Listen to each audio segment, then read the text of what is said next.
તમારા વિડીયા જોઈએ ને મેં કીધું હવે એકવાર મને અહીંયા લઈ જાઓ. તમે હા પાડો તોય ભલે ને ના પાડો તોય ભલે, મારે અહીંયા જાવું.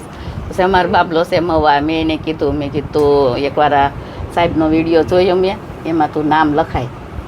તો એ કે મમ્મી આટલી દવા કરી સારું નથી થતું, તો કસરતે સારું થઈ જાય. મેં કીધું જે થવું એ ઉપરવાળાની ઈચ્છા છે તો થાય, બાકી નહીં થાય. પણ મેં કીધું એકવાર તો સાહેબની મુલાકાત લેવી છે.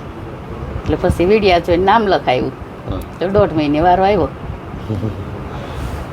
પછી તો હા પહેલી વાર સારવાર કરી આવ્યા તો તમે તો ના જ પાડી દીધી હતી કે નહીં સારું થાય, બહુ અઘરું છે આ.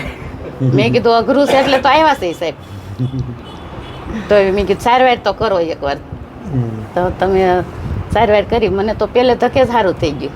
તો તમે જ ભગવાન મારો દુખાવો લઈ લીધો. પહેલે તકે જ સારું થઈ ગયું સાહેબ, મને બહુ સારું છે. તો હું બધાને એમ જ કહું કે તમે એકવાર સાહેબની મુલાકાત લ્યો.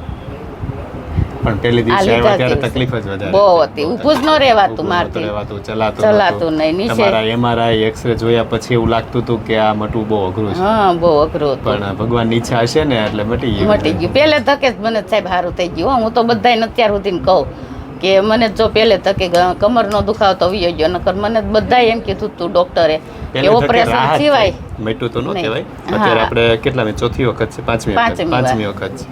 5મી વખતે હવે ઘણો ફેર કહી શકાય. ત્યારે રાહત થઈ એવું કહી શકાય. હા એમ દુખાવો નથી, એમ દુખાવો ત્યારે જોઈએ એટલો દુખાવો પેલા હતો ને એટલો નથી.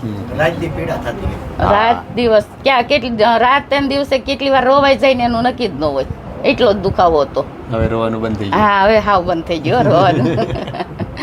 બહુ દુખાવો સહન કર્યો.